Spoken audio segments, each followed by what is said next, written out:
November 14, 2010. Deep inside the secure underground facility at Natanz, Iran, technicians monitoring uranium enrichment operations noticed something deeply unsettling. Centrifuges that had been spinning at precisely calculated speeds for months were failing at an alarming rate. On screens displaying rotation velocities, pressure readings, and thermal outputs, everything appeared normal. Yet in the physical world, machines were tearing themselves apart.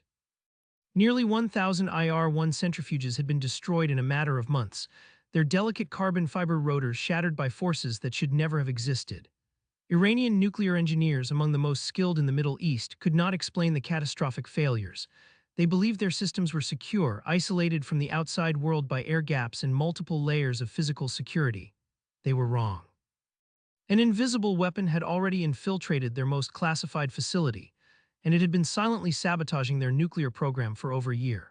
Soviet commanders during the Cold War believed that hardened bunkers, encrypted communication lines, and redundant command networks guaranteed invulnerability.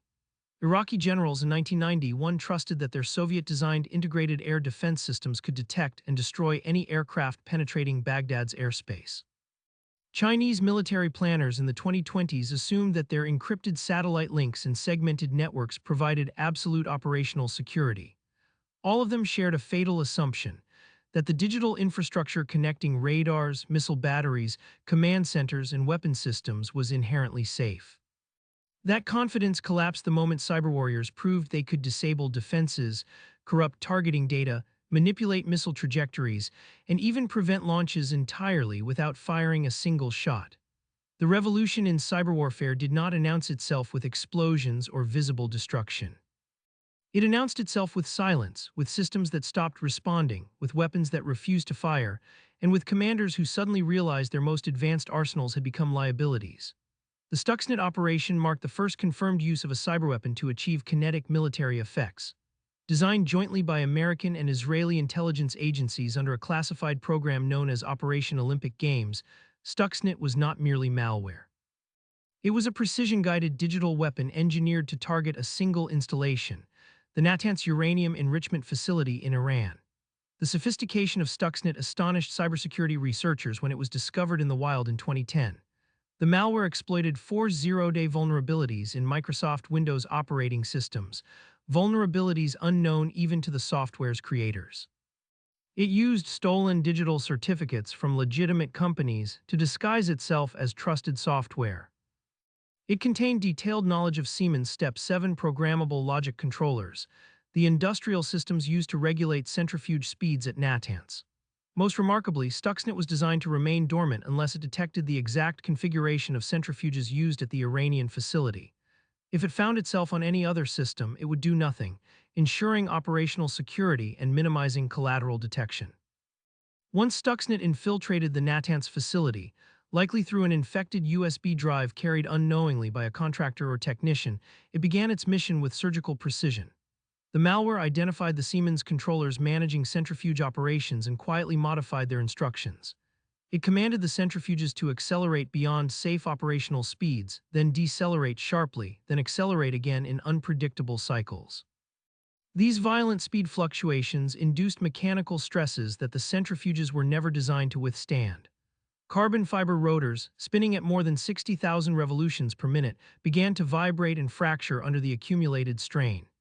Meanwhile, Stuxnet intercepted sensor data traveling from the centrifuges to monitoring stations and replaced it with false readings. Iranian engineers staring at their screens saw normal rotation speeds, stable temperatures, and safe pressure levels. They had no idea their centrifuges were being systematically destroyed until the machines physically disintegrated.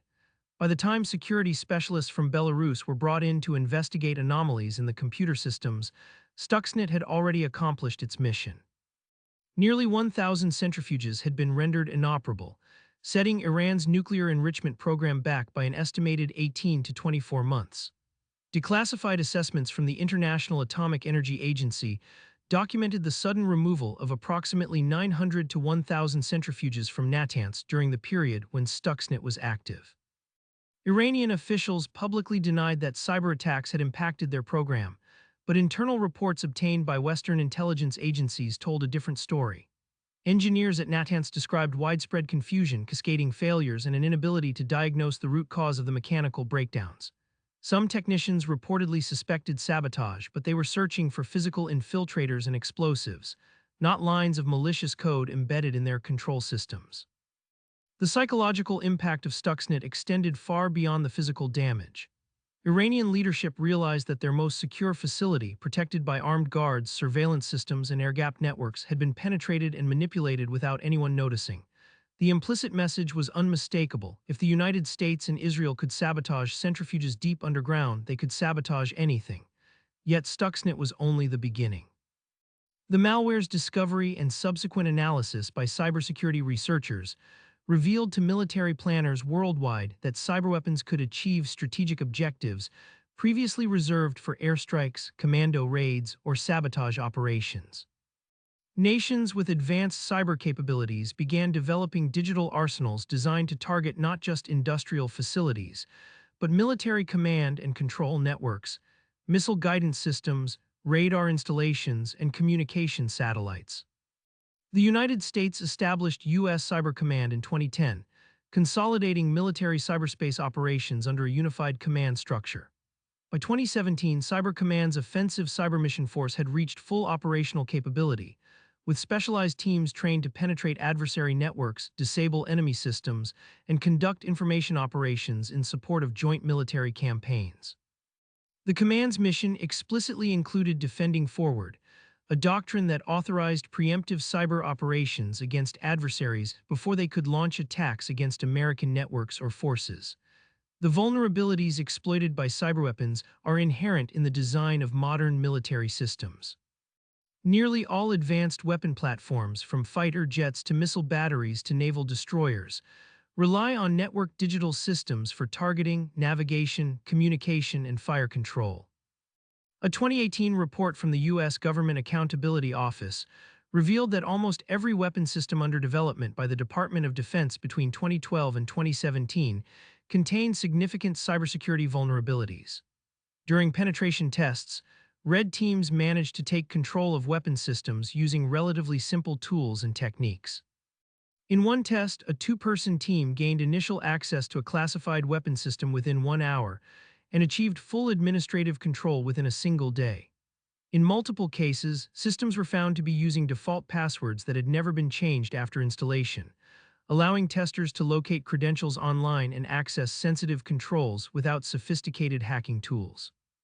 The interconnected nature of modern military networks, designed to facilitate information sharing and battlefield coordination, created pathways that adversaries could exploit to move laterally through systems once initial access was gained. The F-35 Joint Strike Fighter, one of the most advanced combat aircraft ever built, exemplifies both the strengths and vulnerabilities of networked warfare. The F-35 is designed to function as a flying sensor node, gathering intelligence from its onboard systems and sharing that data in real time with other aircraft, ground forces, and command centers. This networked capability dramatically enhances situational awareness and coordination across the battlefield. However, it also means that a cyber attack compromising any system connected to the F-35's data network could potentially provide an adversary with access to classified mission parameters, flight paths, targeting information, or even flight control systems. Pentagon cybersecurity officials have acknowledged that protecting the F-35's digital infrastructure requires constant vigilance, regular software updates, and continuous monitoring for intrusion attempts. The same vulnerabilities exist across virtually every modern weapon platform, from Aegis-equipped destroyers to Patriot missile batteries to satellite communication networks. Missile command and control systems represent especially high-value targets for cyber operations. These systems manage the launch sequences, targeting coordinates, and flight trajectories of ballistic missiles, cruise missiles, and air defense interceptors. A successful cyber attack on a missile command network could disable launch capability, corrupt targeting data, or even seize control of missiles in flight. During the Cold War, the United States reportedly discovered a critical vulnerability in Soviet high-frequency command and control communications that could have been exploited to shut down orders from the Kremlin to strategic missile forces, submarine fleets, and bomber wings. While that particular vulnerability predated modern cyber warfare, it demonstrated the principle that adversaries constantly search for ways to disrupt command links between political leadership and nuclear forces. In the modern era, missile systems depend on position, navigation, and timing information from GPS satellites, communication links that transmit launch authorization codes, weather data to calculate flight paths, and remote imagery for targeting. Every one of those data streams represents a potential entry point for cyberattack. If you appreciate discovering the secret technologies and classified operations that have redefined modern warfare, consider subscribing for future revelations from the digital front lines where conflicts are decided before the first shot is fired. China's cyber operations have evolved from opportunistic economic espionage to strategic campaigns designed to achieve military and political dominance.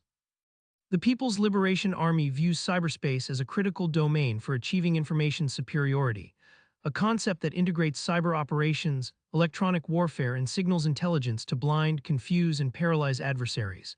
Chinese military doctrine emphasizes the importance of striking first in cyberspace to seize the initiative before kinetic combat begins. Declassified assessments from U.S. intelligence agencies describe Chinese cyber intrusions into American defense contractors, military networks, and weapons development programs as systematic efforts to steal technical data, map network architectures, and pre-position malware for potential future conflict. The Volt Typhoon campaign, uncovered in 2023, revealed that Chinese state-sponsored hackers had embedded malware in U.S. critical infrastructure sectors including energy grids, water systems, transportation networks, and communication hubs. The malware was designed not for espionage but for disruption. Analysts concluded that China was pre-positioning capabilities to cripple American infrastructure in the event of a conflict over Taiwan or the South China Sea, degrading the United States' ability to project military power across the Pacific. Russia's approach to cyber warfare emphasizes information confrontation, a doctrine that blends cyber operations with psychological warfare, disinformation campaigns, and electronic warfare to achieve strategic effects. Russian military units, particularly the main directorate of the General Staff known as GRU, have conducted offensive cyber operations targeting NATO member states, Ukraine, and the United States. During Russia's invasion of Ukraine in 2022, Russian cyber units attempted to disable Ukrainian command and control networks, disrupt communication systems, and corrupt data used for battlefield coordination. While many of these attacks were less effective than anticipated, they demonstrated Russia's willingness to integrate cyber operations into conventional military campaigns. Russian hackers have also targeted Western energy infrastructure, election systems, and financial networks, aiming to foster instability and undermine confidence in democratic institutions. The decentralized nature of Russia's cyber operations, which often involve collaboration between state intelligence agencies and criminal hacking groups, makes attribution difficult and provides Moscow with plausible deniability. Iran and North Korea, though less technologically advanced than the United States, China, or Russia, have both developed significant offensive cyber capabilities. Iran's cyber forces have targeted Middle Eastern adversaries, American financial institutions, and critical infrastructure networks. North Korean hackers, operating under the Reconnaissance General Bureau, have conducted operations ranging from espionage to ransomware attacks to cryptocurrency theft, generating revenue for the regime while demonstrating their ability to penetrate secure networks. Both nations view cyber warfare as an asymmetric tool that allows them to project power and impose costs on adversaries, despite lacking the conventional military strength of larger powers. The proliferation of cyber capabilities among states with hostile intentions toward the United States and its allies underscores the expanding threat landscape in the digital domain. The 2008 Israeli strike on a Syrian nuclear reactor, known as Operation Orchard, reportedly employed a classified cyber capability called Suitor to blind Syrian air defenses. Rather than jamming Syrian radars, which would have alerted operators that something was wrong, Suitor manipulated the data displayed on Syrian air defense screens. Operators saw clear skies while Israeli strike aircraft penetrated Syrian airspace, destroyed the reactor, and exited without being engaged by surface-to-air missiles. This operation demonstrated that cyberweapons could enable kinetic strikes by neutralizing defenses before the enemy realized they were under attack.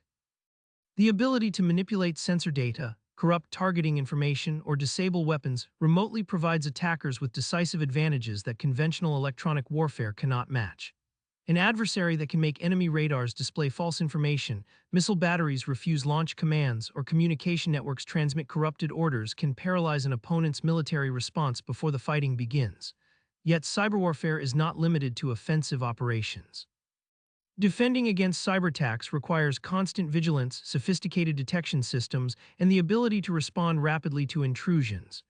U.S. Cyber Command's mission includes defending the Department of Defense Information Networks, a global infrastructure encompassing millions of devices, thousands of systems, and countless access points. The challenge is immense. Adversaries only need to find one vulnerability to gain initial access, while defenders must protect every potential entry point. Modern military networks employ multiple layers of defense, including firewalls, intrusion detection systems, encryption, network segmentation, and continuous monitoring. However, sophisticated adversaries using zero-day exploits, spear phishing campaigns, and insider threats can still penetrate even well-defended networks. The 2015 cyberattack on Ukraine's power grid, which caused widespread blackouts, demonstrated that attackers could gain access to critical control systems, map network architectures, and execute coordinated disruption operations. The attackers, believed to be Russian state-sponsored hackers, accessed control centers remotely, opened circuit breakers to cut power, and then disabled backup systems to prolong the outage. The operation required months of reconnaissance, detailed knowledge of Ukrainian electrical infrastructure, and coordination among multiple teams of operators. NATO's approach to cyber defense has evolved significantly in response to escalating threats. At the 2024 Washington Summit, NATO formally declared that cyberattacks could trigger Article 5, the alliance's mutual defense clause, treating a significant cyberattack on a member state as equivalent to an armed attack. This declaration reflects NATO's recognition that cyberspace is a legitimate domain of warfare, and that defending against cyber threats requires collective action. NATO established a Cyber Operations Center within its command structure and introduced a new cyber defense pledge requiring member states to invest in cyber capabilities and integrate cyber resilience into national defense planning. The alliance's approach emphasizes resilience, information sharing, and active defense, recognizing that cyber threats cannot be countered through static defenses alone. NATO members are encouraged to conduct offensive cyber operations when necessary to disrupt adversaries' capabilities and impose costs on hostile actors. The integration of cyber operations into NATO's broader deterrence strategy aims to demonstrate that cyberattacks will not go unanswered and that adversaries will face consequences for targeting alliance networks.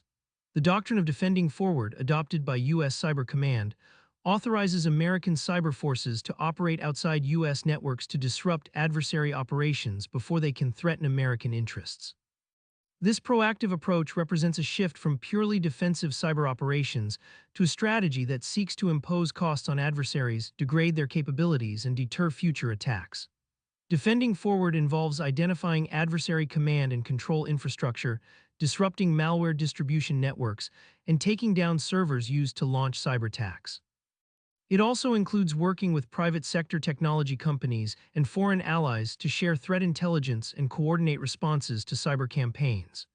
The strategy acknowledges that cyberspace is a contested domain where adversaries operate continuously, and that effective defense requires persistent engagement rather than reactive responses to intrusions.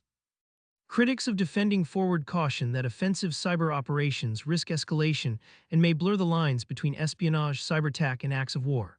However, proponents argue that adversaries have already been conducting offensive operations for years, and that failing to respond allows hostile actors to operate with impunity.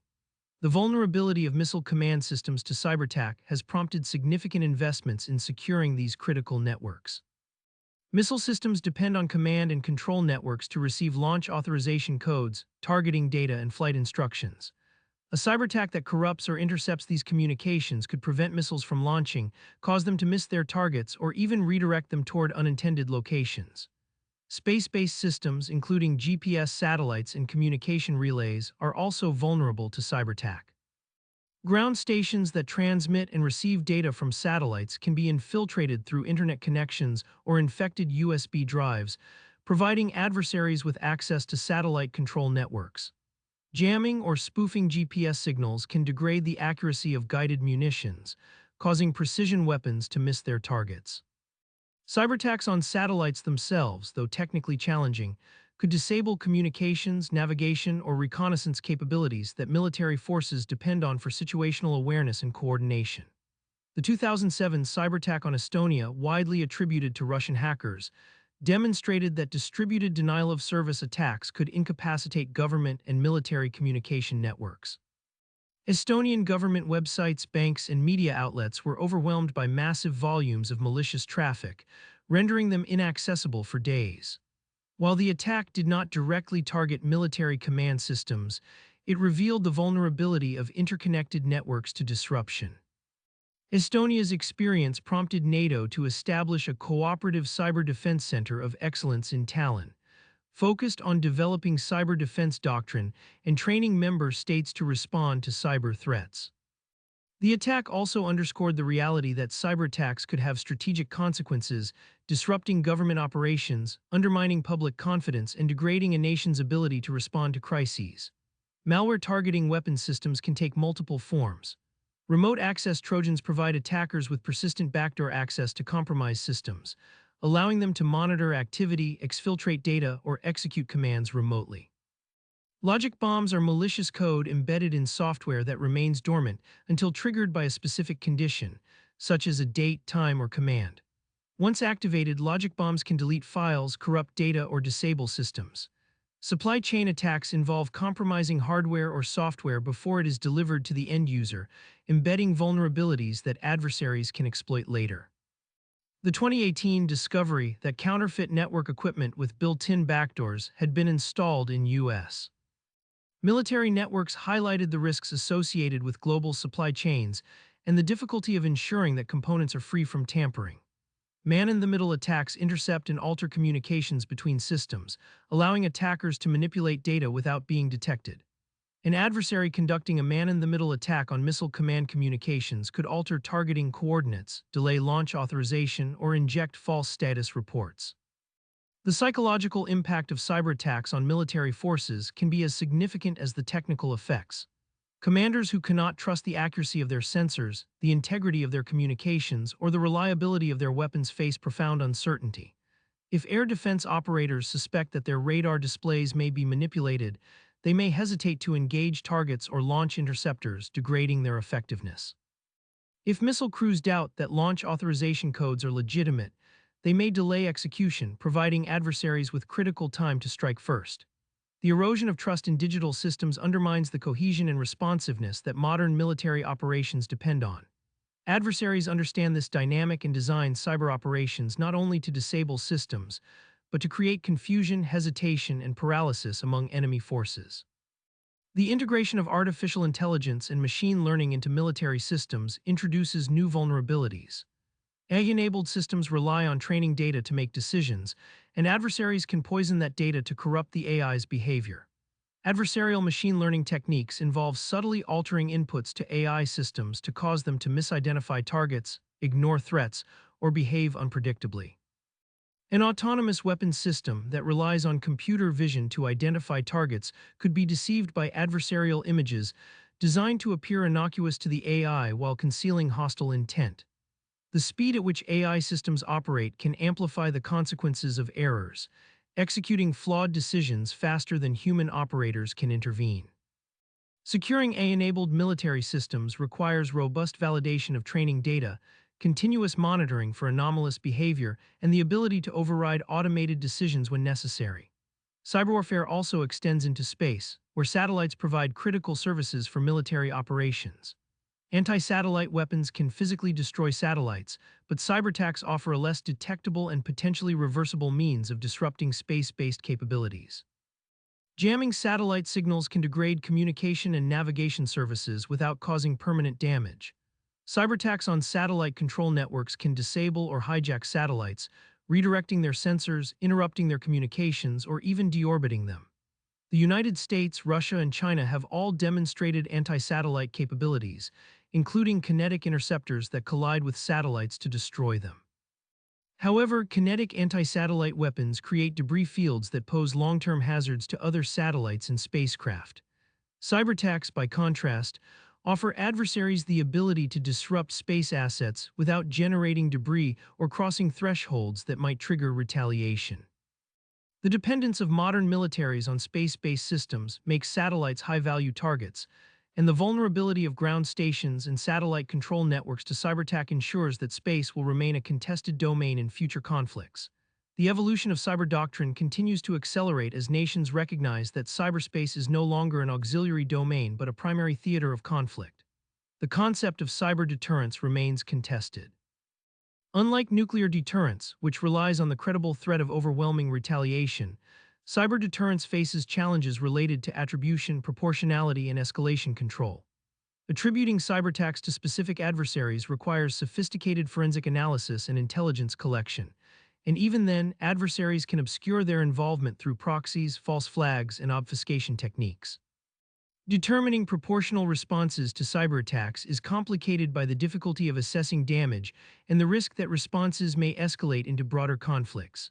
Some cyber operations, such as espionage and reconnaissance, fall below the threshold of armed conflict, while others, such as attacks on critical infrastructure or weapons systems, may constitute acts of war. Establishing clear norms and rules for cyberspace remains a work in progress, with ongoing debates among states, international organizations, and legal scholars about what constitutes acceptable behavior in cyberspace and how violations should be addressed. The privatization of cyber warfare is another emerging trend. Private companies, including cybersecurity firms, defense contractors, and technology companies, play increasingly important roles in developing cyber capabilities, defending networks, and conducting offensive operations on behalf of governments. Some nations employ private hackers to conduct cyber operations, providing them with resources, legal protection, and direction while maintaining plausible deniability. The involvement of non-state actors in cyber warfare complicates efforts to regulate cyber conflict and hold perpetrators accountable. The global nature of cyberspace, where attacks can originate from anywhere and target anyone, challenges traditional concepts of sovereignty, jurisdiction, and enforcement. Efforts to establish international agreements governing cyber warfare have made limited progress, with major powers disagreeing on fundamental issues such as whether existing international law applies to cyberspace and what activities should be prohibited. The vulnerability of civilian infrastructure to cyberattacks further complicates the landscape. Modern societies depend on interconnected systems for electricity, water, transportation, communications, and finance. Cyberattacks on critical infrastructure can cause widespread disruption, economic damage, and loss of life. The interconnection between civilian and military networks means that attacks on civilian infrastructure can degrade military capabilities, and vice versa. The deliberate targeting of civilian infrastructure during conflicts raises legal and ethical questions about the conduct of cyber warfare and the protection of noncombatants. International humanitarian law, including the Geneva Conventions, prohibits attacks on civilian objects and requires parties to conflicts to distinguish between military and civilian targets. However, the application of these principles to cyberspace is contested, particularly when infrastructure serves dual military and civilian purposes. The increasing frequency and sophistication of cyberattacks on critical infrastructure underscore the need for robust defenses, international cooperation, and clear legal frameworks governing state behavior in cyberspace. The future of cyber warfare will likely see continued innovation in offensive and defensive capabilities. Quantum computing, once operational at scale, could break current encryption algorithms, rendering secure communications vulnerable to interception and decryption. Post-quantum cryptography, designed to resist attacks from quantum computers, is under development, but the transition to new encryption standards will take years and require replacing vast amounts of existing infrastructure. Adversaries may be collecting encrypted communications now with the intention of decrypting them once quantum computers become available, a strategy known as harvest now, decrypt later. The proliferation of Internet of Things devices, which often lack robust security features, expands the attack surface available to adversaries. Compromised IoT devices can be recruited into botnets and used to launch distributed denial-of-service attacks, infiltrate networks, or conduct espionage. The integration of 5G communication networks, with their increased speed and capacity, will enable new military applications but also introduce new vulnerabilities that adversaries will seek to exploit. The lessons learned from decades of cyber warfare are clear. Network systems provide immense advantages in coordination, situational awareness, and precision, but they also create vulnerabilities that adversaries can exploit. Defense requires not only technical solutions but also organizational changes, continuous training, and a culture of cybersecurity awareness.